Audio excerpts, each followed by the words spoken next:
Hello, everyone, and welcome to Virtually Sunday. I'm Steve Meyer. And I'm Tony Pickler. And this week, Steve, we have the third week of Lent already. And we have two readings that one is a little more obscure. The other, the gospel, I think is familiar to a lot of people. So we're going to break those open, see what we can take from them. The first reading from the book of Exodus is the story where Moses has led the people out of slavery. He's got them out in the desert. And the people are thirsty. Moses forgot to provide water. So the people are grumbling, the people are complaining, the people are whining about the fact there is no water. And so God says to Moses, hey, take your staff, strike this rock, and voila, water will be produced. And that's exactly what happens. So that's first reading. Second reading is a familiar story of, at least I think for many people, of the Samaritan woman at the well that Jesus encounters. And in that story, Jesus goes midday with his disciples out to this well in Samaria and encounters this woman. And the disciples have left. I'm not exactly sure where they went, but they leave the scene. So Jesus is there with this woman and asks her for some water. So those are our two stories, both focusing on water. They focus on water, but they also focus on expectation, right? Or the fact that neither story is what we expect as readers, but they're not what the people in the stories expect either. In that Exodus story, no one expected there to be water in a rock, right? That was they're grumbling about water, not just because they don't have water, but they have no idea where it's going to come from. Right. They don't see the possibility of source. So they underestimate with low expectations of God. And then in the gospel story from John, no one would expect that Jesus would build rapport and relationship with this Samaritan woman, or would ask her for water, that he would even talk to her or be in the same place with her. And as often as we think of this story, we tend to put our weight toward what Jesus does for her. But I'd like to just talk a little bit about what she does for him. Yeah, right. That's a different angle. Yeah, because which I would expect out of you. it's like she shows up at the well at midday by herself, and suddenly there's these guys around, these strange guys. She doesn't know them. They're strangers from a strange place. They're foreigners. Sure. And she's a Samaritan woman. They're a Jewish man. So she has every reason in the world to be nervous and afraid. And maybe run away. So there are two things that we would expect her to do, and she does neither of them. The first, we would expect her to do that, to just run away.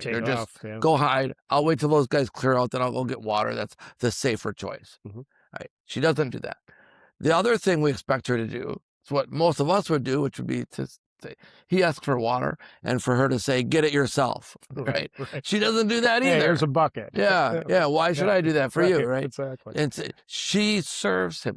This Samaritan woman, right, who is despised by the Jews, serves this man. And yes, and these Jews are in her territory. Yeah. It's in Samaria. Right. So she shows him great hospitality, and no one would really expect that. Right. So in both stories, we have people having sort of low expectations, and we have God providing beyond expectation.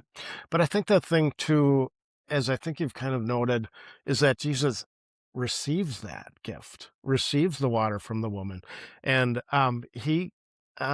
it's a gift that she's giving to him in hospitality, as you pointed out, and he's accepting it. And I think sometimes we, in our culture today, in our situations, we're offered gifts too from people, and sometimes we don't necessarily accept them.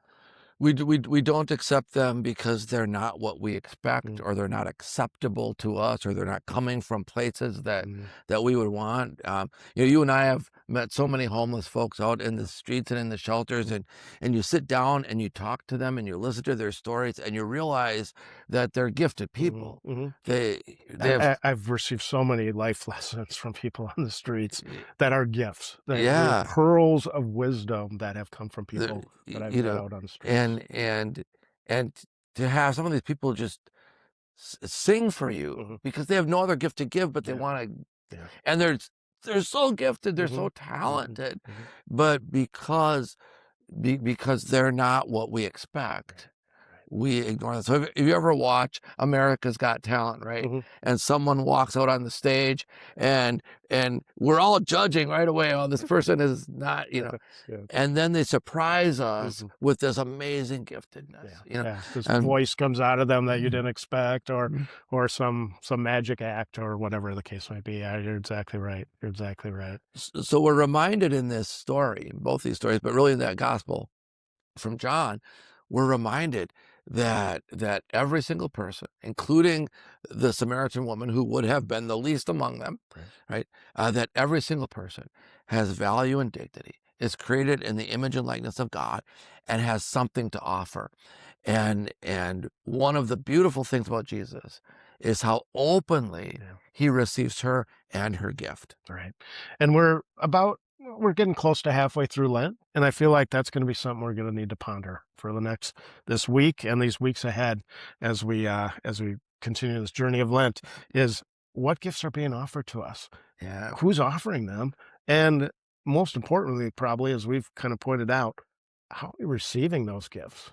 So as we walk through these second half of Lent, Mhm. these weeks, Mhm. we're reminded to really focus on how open are we, Yeah. how open are our eyes, Mhm. how open are our hearts, how open are our ears, how open are we to receive gifts from people that we might otherwise avoid, Mhm. people who make us uncomfortable. Mhm. How willing are we, like the Samaritan woman, to share ourselves when we're very vulnerable? Right.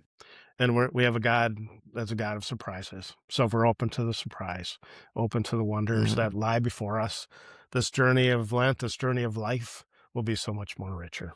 So, mhm. Steve, as you always do, why don't you bless us with some richness? Oh, may the unexpected love of God rain down upon you. May the unexpected love of God stir the heart within you, and may the unexpected love of God flow into the world through you. Have a great week. Have a great week, everyone.